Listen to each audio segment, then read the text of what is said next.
like to pay the price, but still something is blocking us. And the first chapter deals with that. What is it that makes us impossible to do that, or makes it difficult for us to scale the heights, the me and mine? Swati, I have a question. So, in psychology, we study that our nervous system is programmed to keep us, they help us survive, to keep us safe. The system is meant to keep us safe. Make us safe. To help us survive. It will definitely. So we are biologically programmed for survival. Yeah. So maybe it is that fear that keeps us locked within that me and mine. Correct. It will definitely give us, because so far we have only heard something, we would have done some activities, but those activities are supposed to make a deep dent in us, that relevance of God. Relevance of God. Still He is a concept to us, not a reality. With all this, Ram chanting, with all satsang, with all what, still He does not allow Himself to be known to us as a reality, but He allows us to develop a concept, second. Yeah. But I wonder if this is something which is like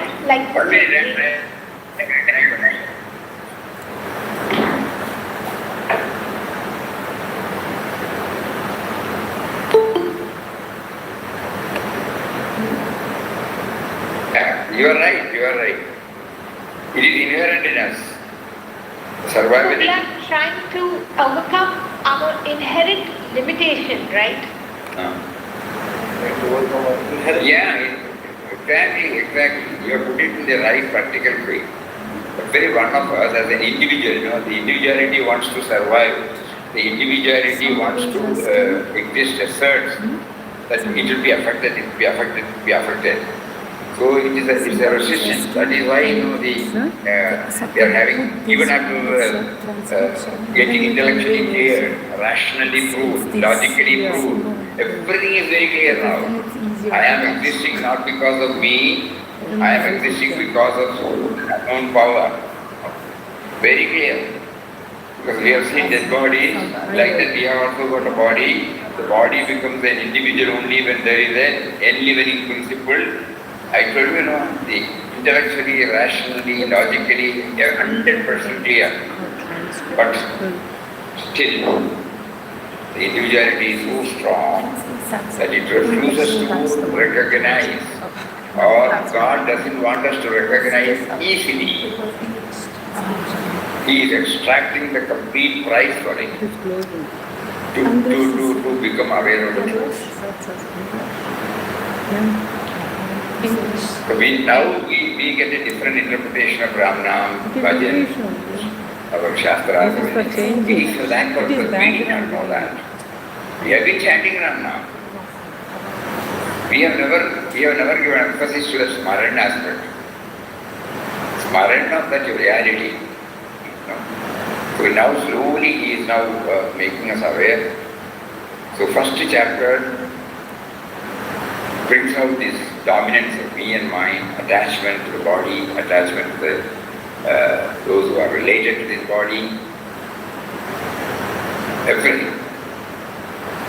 So we will now try to move to the second one. Again we can go back to the first, but we will move to the second. See what Papa says, and then we will look at it. When thus moha or attachment weakens the will of Arjuna, for the great action to which he is called, in keeping with the duty of a warrior that he is, the Supreme Godhead, dwelling in the hearts of all creatures and present before him as Sri Krishna, rouses him by words that condemn his faint-heartedness and cowardly impotence.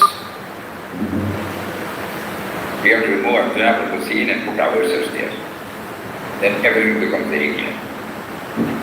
Whenever there is a crisis, the mind will find this so wonderful way of excusing himself. At that time, if we take refuge in the Almighty, He will give to us. Never get dispirited. What you are telling is not right.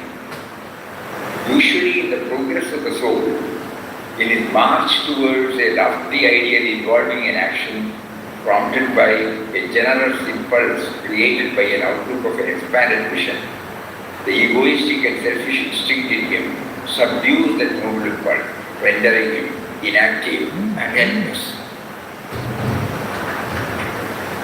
We know that. Simple, yesterday, day for yesterday, they have been telling this, when we view it from our personal level, it is limited. When we go to the terrace, when we go to the mountain top, the view changes. Immediately, unknowingly, we will say, what a wonderful sight. We know that.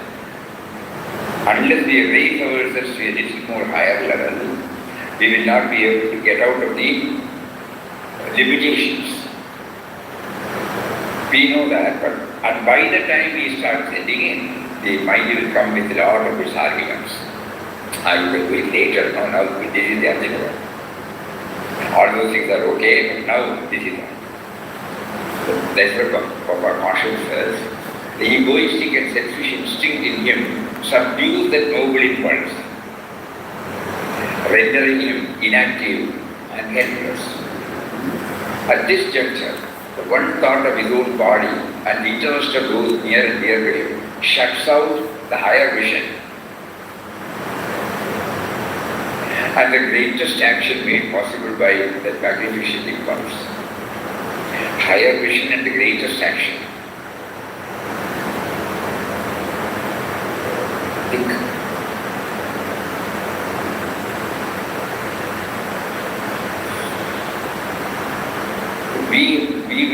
A lot of us need clarification of rising this to a higher, little higher. We have shared this anecdote which had happened to us in 1960s, but still, those are the eye-opening instrumental cause for us to understand these words now.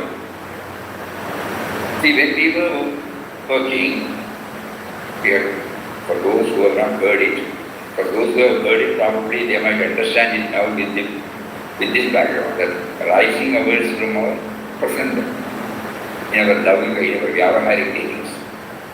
So when we were working, we suddenly received a letter from the sage of that one of our authorized dealers has placed the product of the competitor conspicuously in his showroom, and immediately he wrote a report.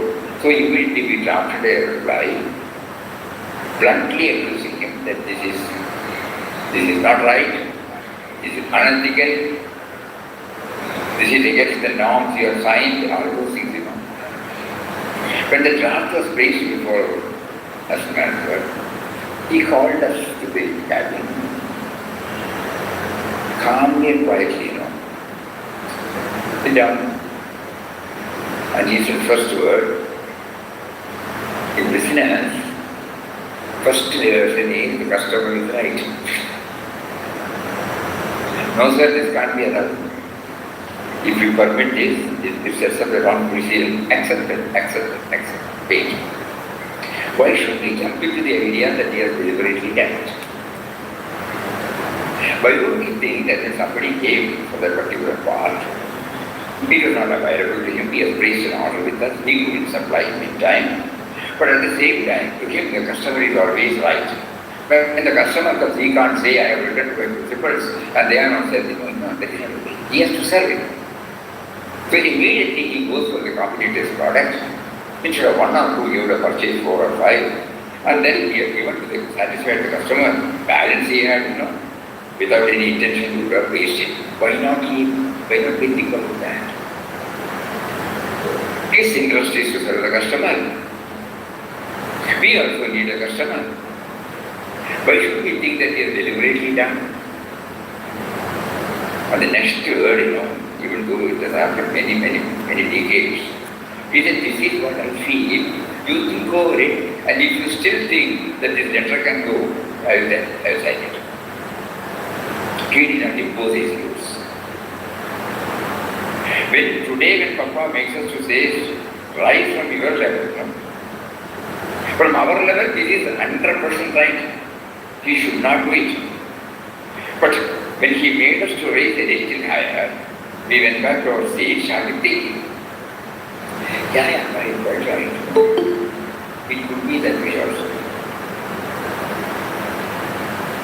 Even if he has committed that then without much serious thought, our job is to correct him, not to accuse him.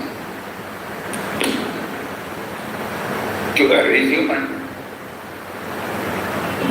I should be able to raise a little higher. Then suddenly we thought, yes. So we retracted that letter and used the language in which we did not accuse him or charge him, but at the same time gently pointing out that it doesn't go along with the norms of an average tailor.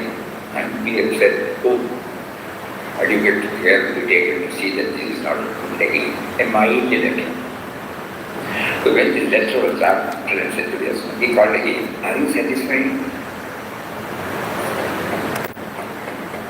That means when a higher authority, who is not completely carried away by the ground level thoughts, who is sitting above, he wants an employee to be sincere, he appreciates the sincerity of the employee, accepted, at the same time he doesn't want to the customer. Customer is also a part and parcel of a business organization. And an honest and sincere employee is also needed. So we arise from that. He doesn't say, stop this. We should not write like he gives us the freedom. So that when I tackle the next problem,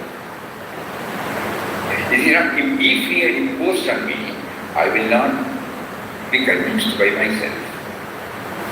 He wanted to get ourselves fully convinced so that it will be beneficial for the company in general, to the individual in particular. So today when Papa says you raise yourself to a higher level, he is not giving me a philosophy, dry words. He is telling us, go back to your life, did I not teach you to that incident? And you know what was the outcome? The person immediately acknowledged and said, sorry, regret, and he assured that he will not repeat it again. He came there personally. He gives a lot of importance for the company. It was not his intention to go against it. Suddenly, when the letter came and the person came, when the AM said this, then only we realized, I should have rushed up with the judgment. He also conveyed the same thing at that particular moment. It was not a matter of which I would do it, but I should have kept it on the showcase somehow to slip. Anyway, it should not be repeated. Everything goes. So whether now just start applying like this, he must have given to all of us sufficient opportunities for us to observe and learn from our own experience. Straight away, let us not jump into any conclusion, judgment.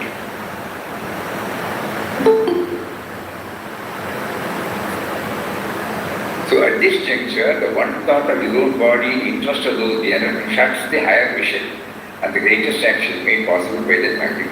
Here the aspirant meets with a check which makes him turn his back upon a new adventure. Attachment, taking hold of the intellect, distorts its working, saps the power of the will.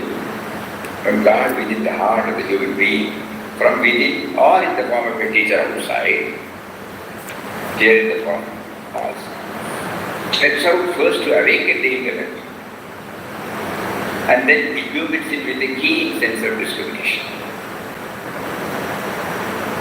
The attachment starting from the heart and possessing the intellect, mind and will throws the soul into ignorance, and the result is confusion and misery. When you apply one thing in the example, this whole chapter becomes very, very clear.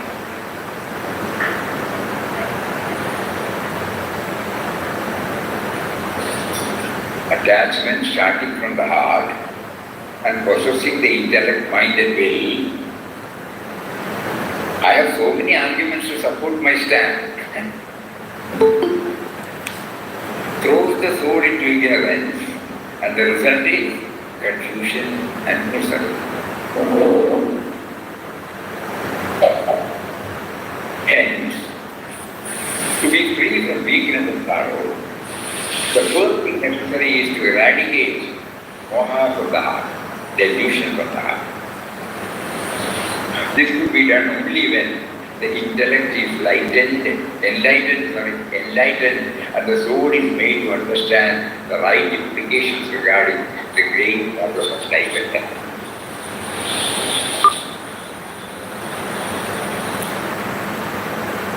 So here when Arjuna was totally dispirited and declared that he will not, he said,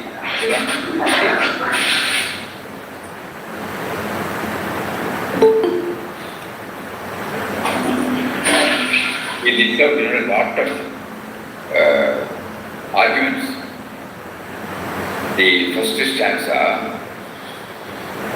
of course, Sanjay, then from 2nd to 8, he lists out why he lists out the factors that are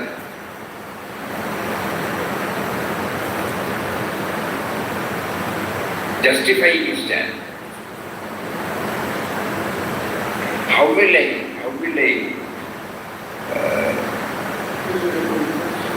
Katham Bhishmamaham Sakshi, how will I handle them?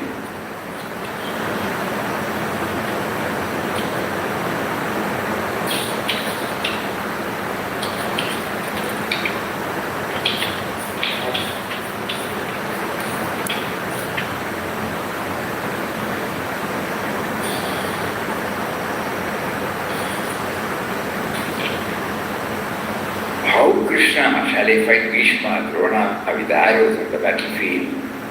They are worthy of deepest reverence.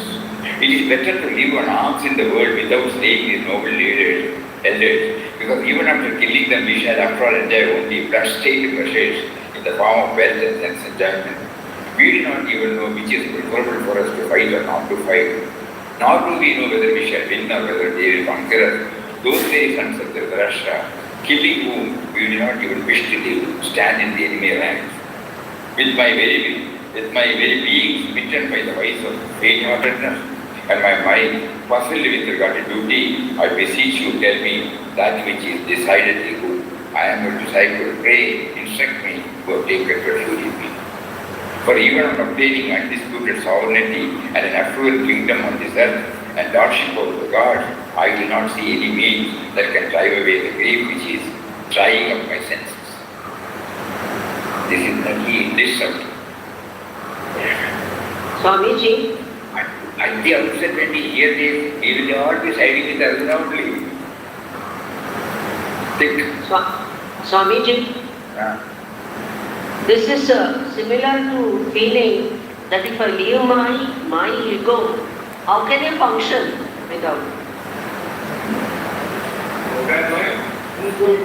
How can you function without?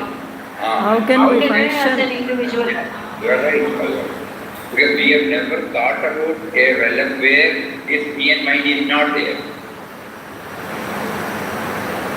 The only time we experience or if we experience is in deep state,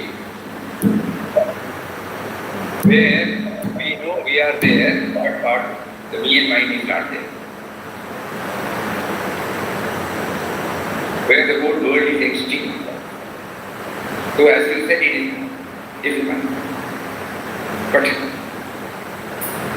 we are now guided by the improving reality.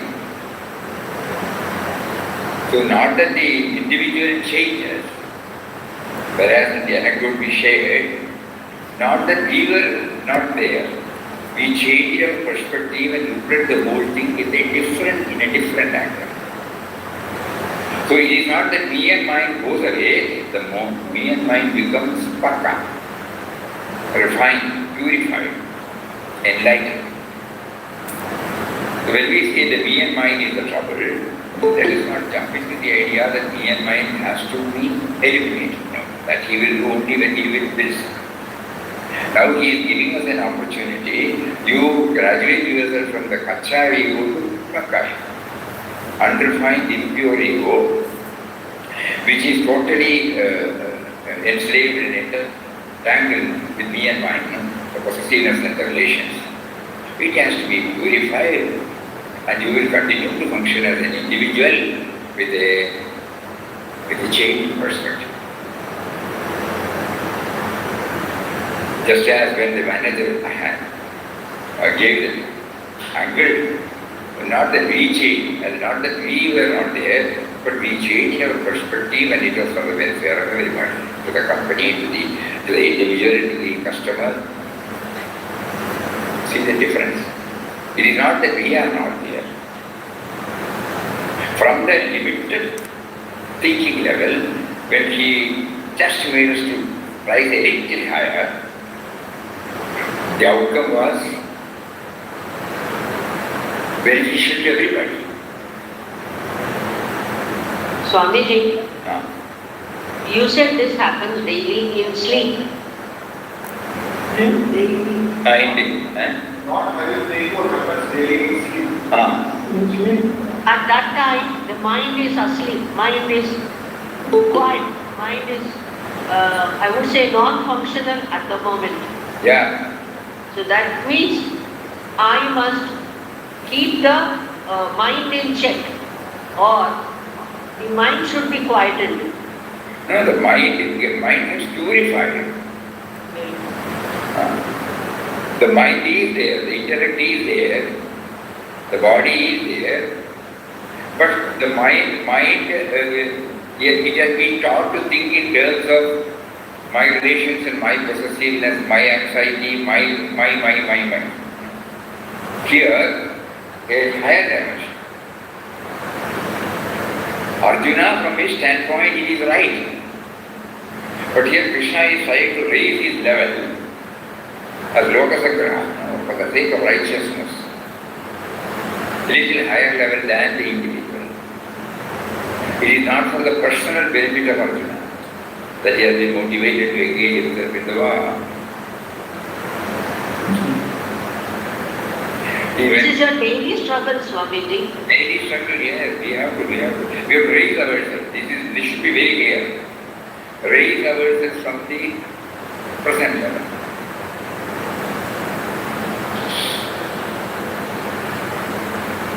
You start parading before your life, you will get umpteen number of instances where you yourself have raised, and you will find at the family level, professional level and social level.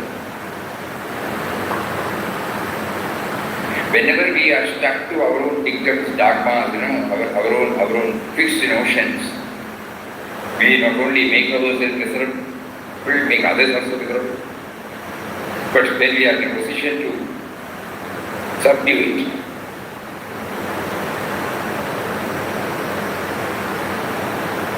We have shared with you one dialogue Mataji had with Puja Swami.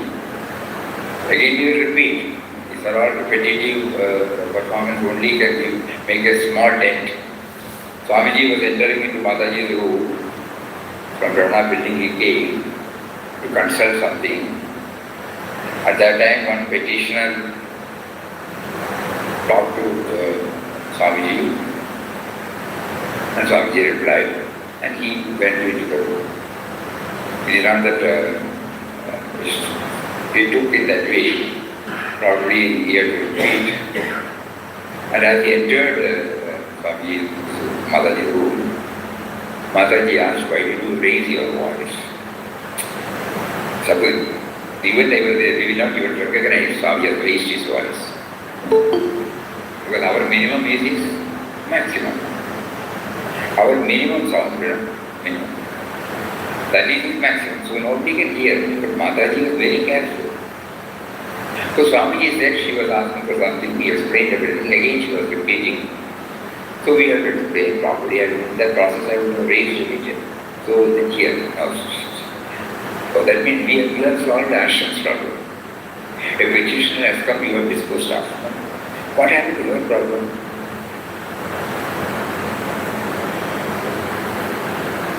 This is rising out from the present level. From the present level, we are 100% right. We cannot do anything.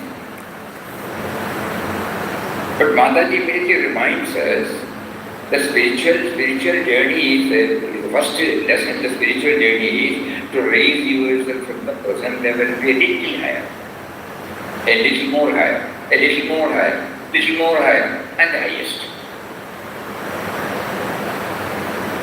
So she immediately asked, this was explained by Swamiji himself, so that it will be a reminder to us. You may be having your own views, but there will be a time when you may have to think a little more higher than that. God will give you either through intuitive feeling or it is all right. But we have to satisfy them and set it up. So that means the way in which we handle also will consider. And suppose they had asked for 10 rupees, we can at least give 1 rupee on those days. So the message is, raise yourself from your level, you are right, 100% right. This is the important point, we all need it. I am right, you are wrong. Unknowingly, this is the one which will not be able. Suppose we try to give, he can also be wrong, or he can also be right. God is making him to come in touch with me and raise this objection for enabling me to think about it again. Even probably you may have to stick on to what you say, but even then the answer will not be there. We will not condemn the other party, we will not belittle the other party. But our attitude towards him will change, not that we may change completely. What is possible only can be done. But we will try to bring all these things into our consideration and then tell them, oh, I would like very much to help you, these are the limitations we have.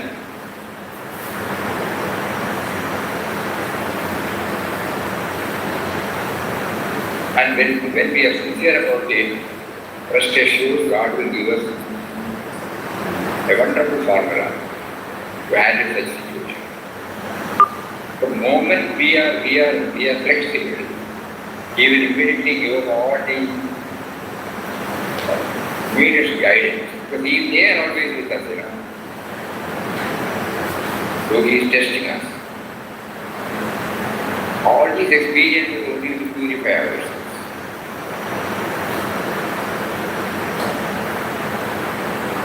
We are more than Krishna, even during the Avadaric period, many miracles he has performed. Superhuman. You remember as a child, when Pudana came, when Chagadasura came, Kamsa, and how he boldly handled it. He could have done this in no time, He doesn't want a Kurukshetra, he doesn't want all these things to be done. But he wants every one of us. For now, for centuries, not centuries, 5,000 years ago, thousands and thousands of years ago. What had happened is today we are discussing. Eons. Just think about it. Because it is truth. That is why it has stood the test of time. Every word of it is the truth. So when Arjuna, like all of us, started only thinking from his present level, he is 100% right. He deserved, the reasons.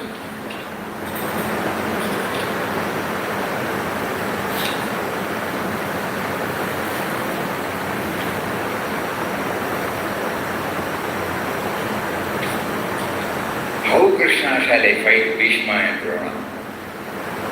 Bhishma is the grandson, Drona is his teacher. With arrows on the battlefield, is he not right? They are worthy of deepest reverence. It is better to live on arms in this world without slaying these noble elders, because even after killing them, we shall after all enjoy only blood-stained pleasures in the form of wealth and sense enjoyment. We do not even know which is preferable for us, because one side you are there to fight, other side my mind says not to fight. Nor do we know whether we shall win or whether they will conquer us. Those days, sons of Dhritarashtra, killing whom we do not even wish to live, stand in their ignorance. With my very being smitten by the vice of faint-heartedness and my mind puzzled with regard to duty, I beseech you, tell me what is decidedly good. I am your disciple, pray, instruct me, who have taken refuge in you.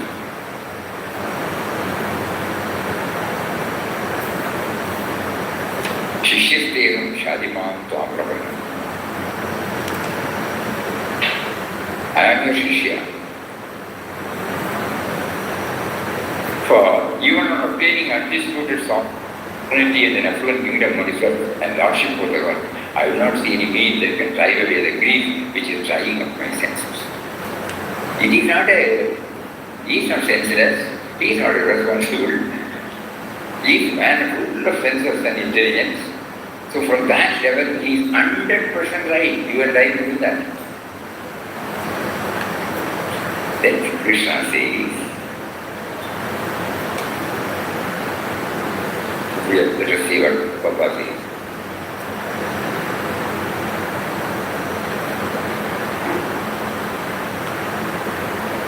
Moha, starting from the heart, possessing the intellect, mind and will, throws the soul into ignorance, and the result is confusion and misery. Hence, to be free from weakness and sorrow, the first thing necessary is to eradicate moha from the heart. This could be done only when the intellect is enlightened and the soul is made to understand the right implications regarding the great problem of life and death.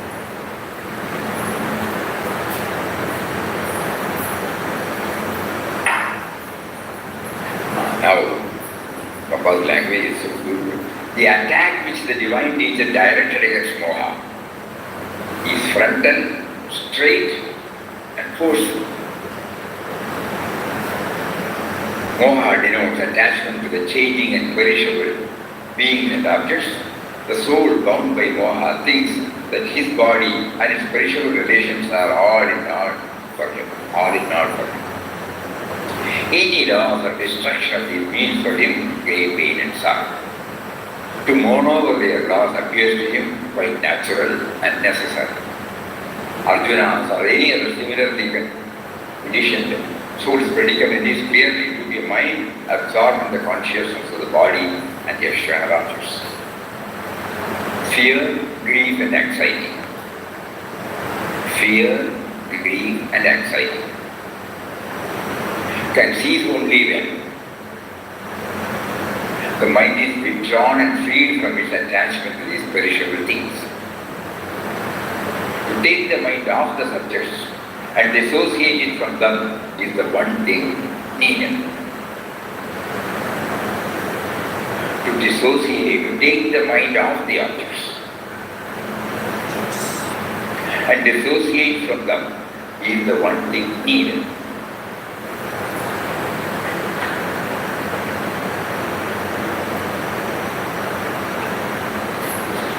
The soul has, in this state of bondage, forgotten its eternal divine nature. We never had any occasion to think that there is another purpose in our life.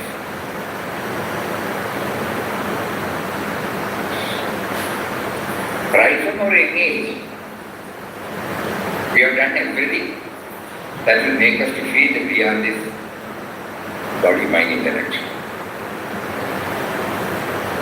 There was never an attempt, though we have been going to ashram or hearing or doing so many things, there was never any attempt to know that there is a higher power in us. And the purpose of our life is to realize His presence. This has never struck us. That is what is called thinking higher from our level. That is why in the second chapter of In Quest of God, He made it very clear. Please remove the I-ness from me. Take me.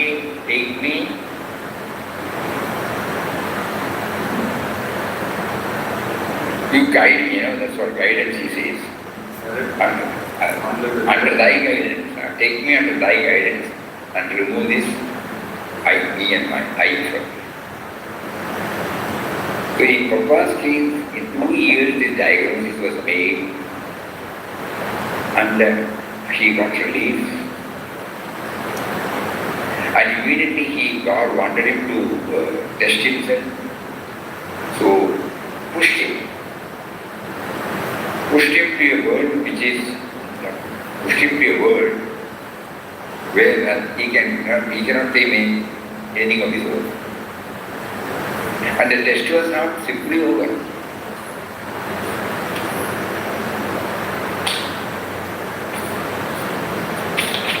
The exact word is, there can be sure of true peace and happiness. Why should he not throw himself entirely on thy mercy, which can be possible only by giving up everything he called mine? Thou art all in all thy slave. Thou art the sole protector in the world. Men are deluded when they declare, I do this, I do that, this is mine, that is mine. All of Ram is thine. All things are done by thee alone. Thy slave's one prayer to thee is to take him under thy complete guidance and remove his hides.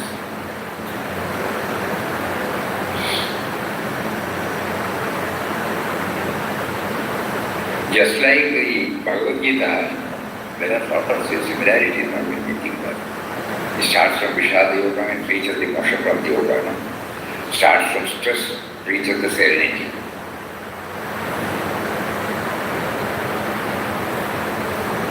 And the analysis, the diagnosis has been done that it is all due to the me and mine. Even after hearing this, we will not be motivated to think on those things easily.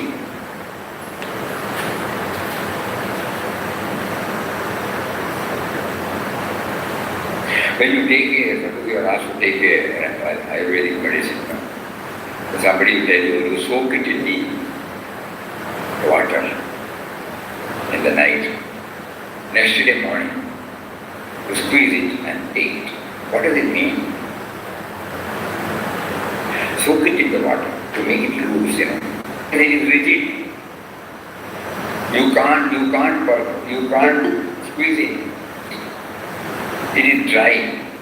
But when it is soaked in water, inside it gets loosened. And all the ingredients are absorbed by the water. And when you squeeze the particular object, the essence of it is transferred from the gross level to the water level, and you take it. Similarly, our rights and wrongs are so not flexible at all.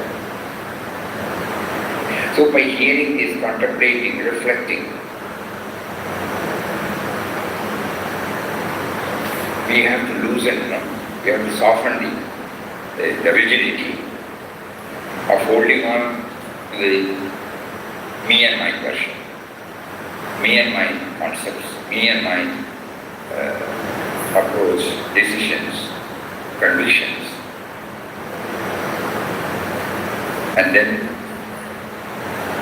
after a day or two or after 1 year, you properly handle, we will slowly free ourselves from the rigidity and we become flexible. On a lighter way, you remember what Swami used to tell about Papa. Once, Papa, Motherji, around two, Swami was accompanying. By that time, Papa had developed this somatic pain. So, when devotees started rushing up and asking him to come here and there, Papa will say yes. So, and see this Swami went and told Papa, today we will not go anywhere. Papa's body will not be strained too much. Immediately, spontaneously, he smiled and said, yes, Mr. Ramdas, we will not go anywhere until someone comes and asks. That rigidity, that is not there. Flexibility. Flexibility comes only because of the care and concern, equal care and concern for others. Not from my uniform. If Papa started doing it from his own strength, you are right. The body can no longer take the strain. But to him, the preference is something more. Can you think about it? When Swamiji shared that, it did not easily strike to us. We immediately smiled. Papa is very loved. That's all. But we never knew that it was a lesson for all of us to learn. But not only in that, we should have an open mind. We should not see that whatever we hold on should be held tightly. We give allowance for everybody's thoughts, and if we still find that we have to hold on, we lovingly convince them and then hold on. Just like the AM said, you think over it. If you find that this letter can go in this way, I will sign it. That was the one which made us to think.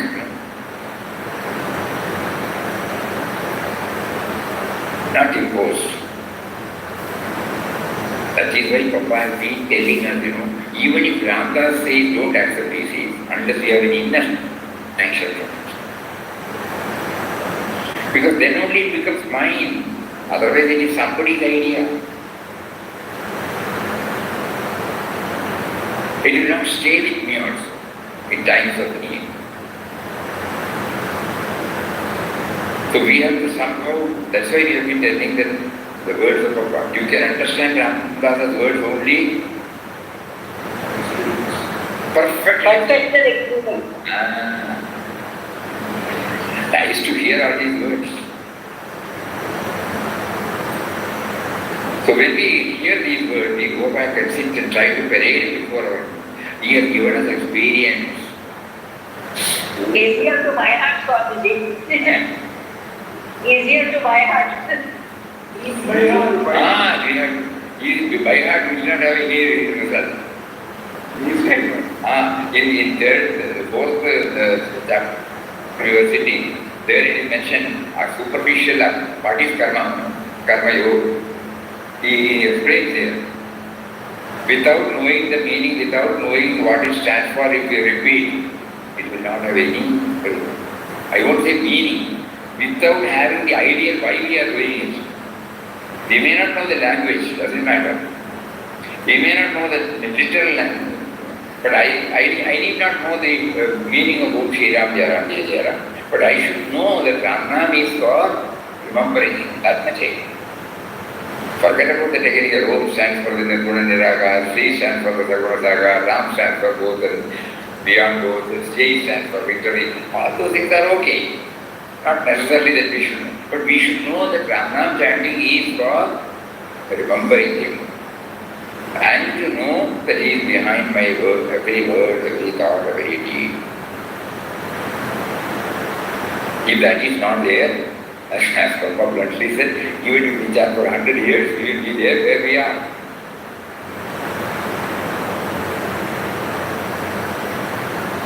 So this assimilation through our own experience, these are the 2 points today he is highlighting. First is again he is emphasizing that you should raise from your present level of thinking. And second thing, you should be very clear what you are doing.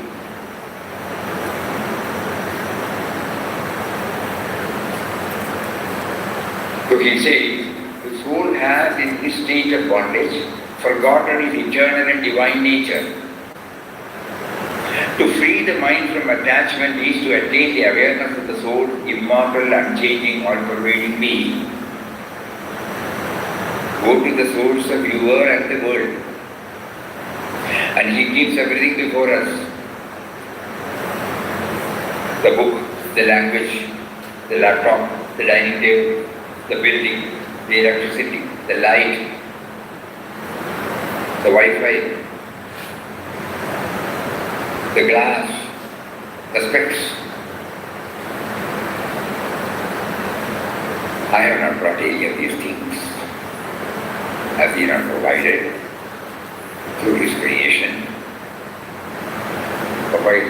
To free the mind from attachment is to attain the awareness of the soul, immortal, unchanging, all-pervading being. Hence the awakened intellect of Arjuna is made to discriminate between the destructible and indestructible. He is asked to break the link of his mind with the former and unite it with the latter. He is told that all bodies and all forms are by nature subject to change and destruction. But the indwelling Atman, who is the one not pervading into and who is seated equally in all creatures and things, is eternal, ever unchanging, imperishable. When the forms perish, when the bodies die, the Supreme Atman does neither perish nor die. So to be attached and to have deep concern and anxiety for the form is utter ignorance. Sri Krishna exhorts with great emphasis, O Arjuna, do not grieve for those whose death is inevitable, and let not your love for them resist you from performing a task which your martial spirit demands of you, a task which is so protective of good to the humanity. A man generally engages himself in a philanthropic action of a narrow or vast significance, egged on by ambition for glory, riches, and a kingdom.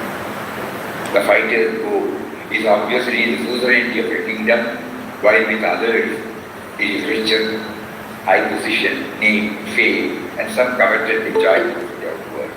Arjuna thus took the field of battle with the object of gaining such a reward.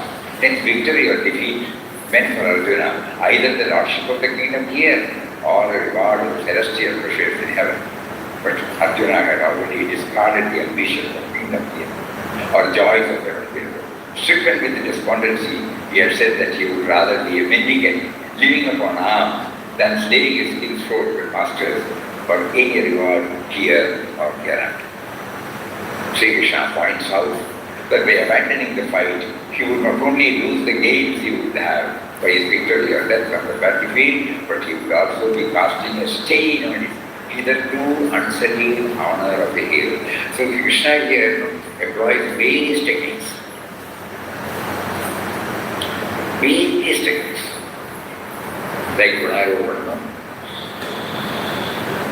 You have such a parentage, you have such a history, you have such a name. People will mock at you if you run away.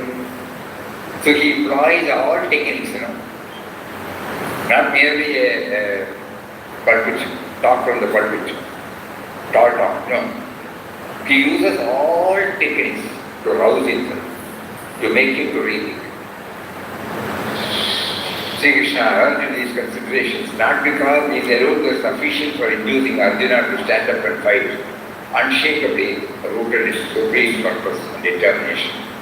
All creatures and beings in the universe, as seen in their varied diversity and taken in their totality, possess two aspects of existence, both having their root in and emanating from the one transcendent source of truth.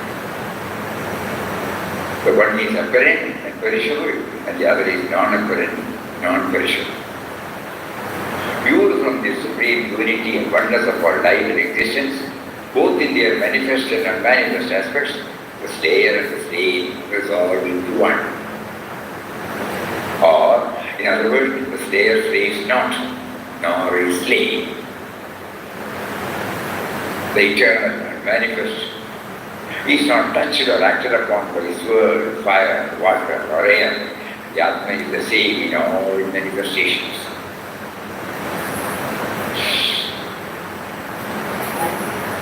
She gives us this example of the space. No matter how the space is used, it may be a temple of worship, it may be a slaughterhouse, it may be a place where noble thoughts emanate and motivate for you to disseminate. It may be a where all conspiracies are hatched. Think. But the space remains untouched and unaffected. Even in a holy place, that bad thoughts, evil thoughts, deplorable thoughts, down-pulling thoughts well up in our mind, it's not affected, nor does it condemn us. Suppose you have gone to the temple for a darshan. There is a big queue. Somebody tries to push us. Immediately we come down to the other and start accusing him. So, chaotic condition. He argues, we argue, so many things happen. We are all standing in the queue. Even then the space which allowed both of us to stay and remain there does not get affected by any of these disturbances. This will help us, this will definitely help us. The space makes it available for any purpose for which you use. Today you have constructed the house with puja room, with bedroom, with drawing room, so many kitchen. After 10 years, 15 years, because of the compulsion, your family has become big, you want to remodel. We all do that now. We change the position. That's the space object. So the reality is there before us. And through, yes, we changed. It was previously a bedroom. Now it is a drawing room. There was no attached bathroom. Only one common bathroom and electric was there.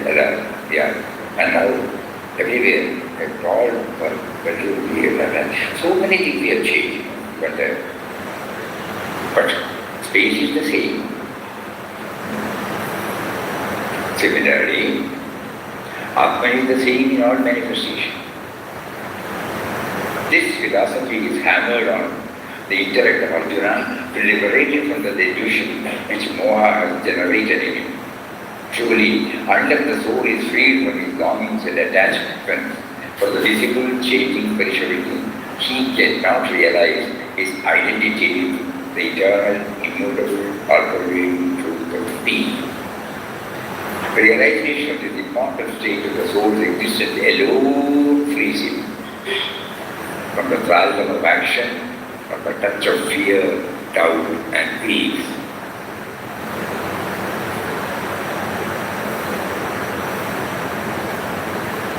That's why he says, Ma Sarveshu Valeshu. That is the only ultimate. Therefore, Sri Krishna says, the way for Arjuna is to rise above the notion of pressure and pain, success and failure, sin and virtue arising out of attachment. This is done by a lucid process of thought and discrimination, distinguishing the real from the unreal, so as to fix himself steadfastly in the Atman, who is the inactive, birthless and deathless reality. At this stage of Sri Krishna's discourse, we have a clear enunciation of a state beyond the Dandvas, by attaining which a man can live in the world, doing all action without incurring sin. What confuses the mind before transcending the various opposites is the conflicting injunctions of the Shastras in regard to their rules of right and wrong action. Even the ancient Vedic scriptures do not point out an absolute path of action. Since they enjoin on man certain rituals and ceremonies for obtaining material happiness here or in the outer world, his mind is naturally caught in a maze of clashing dharmas, belonging to the three gunas of the lower human nature.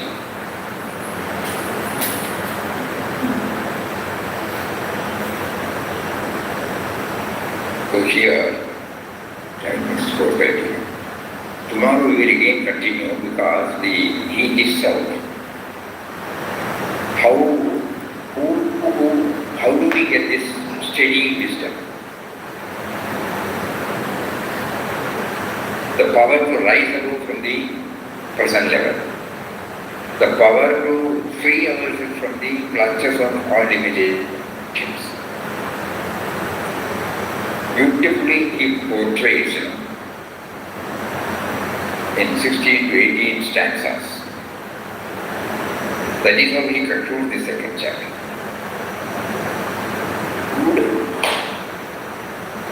Swamiji, the requirement of the first chapter I could understand now. Otherwise, it was a war scene that we just thought. But now the requirement, the importance of the first chapter with relevance to the understanding of the Atman. In the second chapter is very clearly I should understand now, only now. Yeah. When you go through the Sthidaprajna also it becomes very clear. He is not giving any thought now. We have to just stitch it with our own experience and see how it has yielded. Even if we forget the whole 18th chapter, suppose if we are conscious of the word samatva, samatva yoga uchyate. Equanimity. The rising ourselves from our level to a higher level. Not getting stuck by our own preconditioned, preconceived, fixed notions, attachments.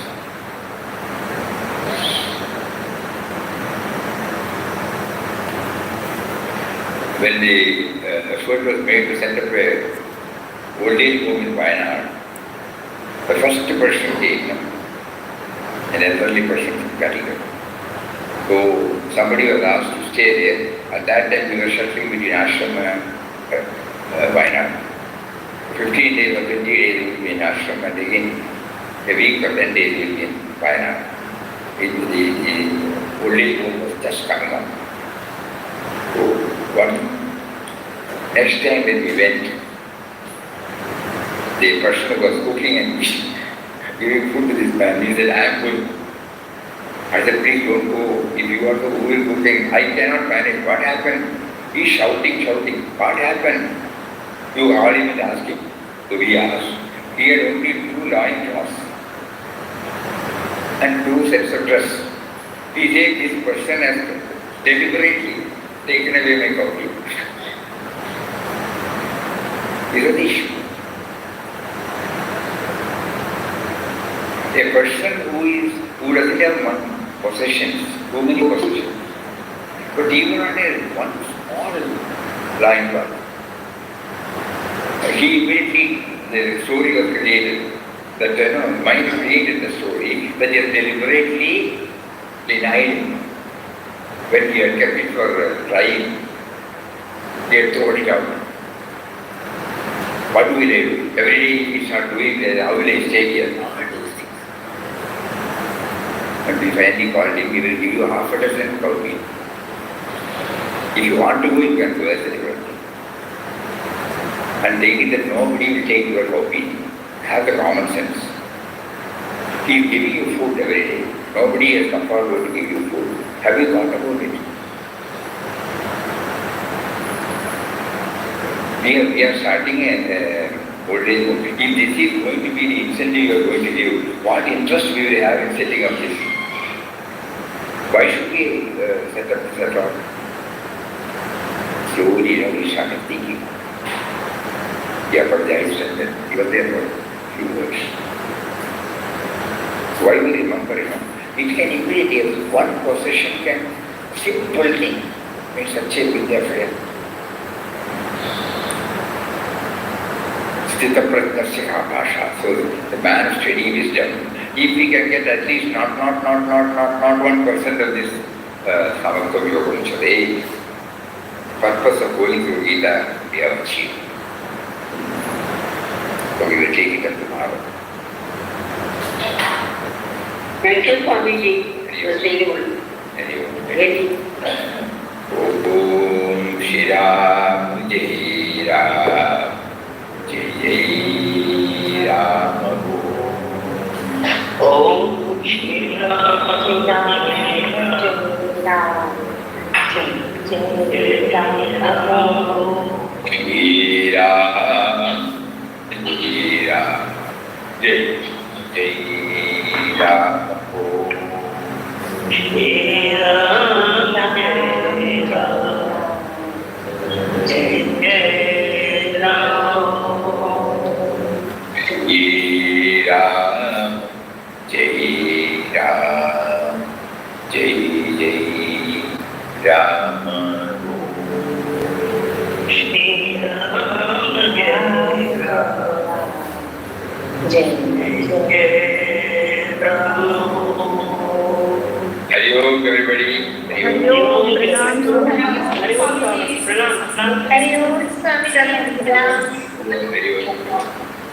Om. Namaskaram.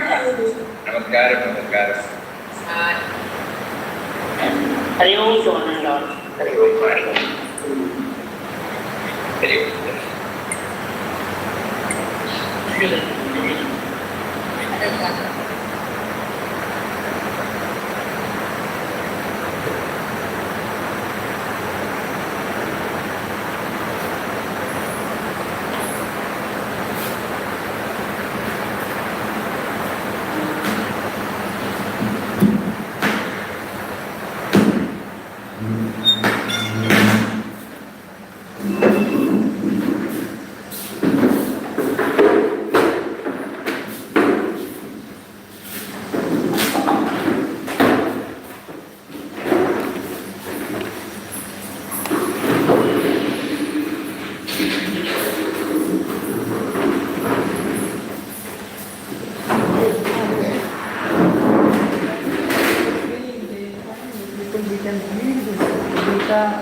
Yes.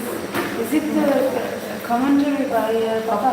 Papa, so we can sit and read and try to go through because before Satsang, no? Yeah. It will be easy for us, no? Yeah. What is the title? Someday. Okay, and is it available? Pardon? Is it available in the library, in the bookstore? Or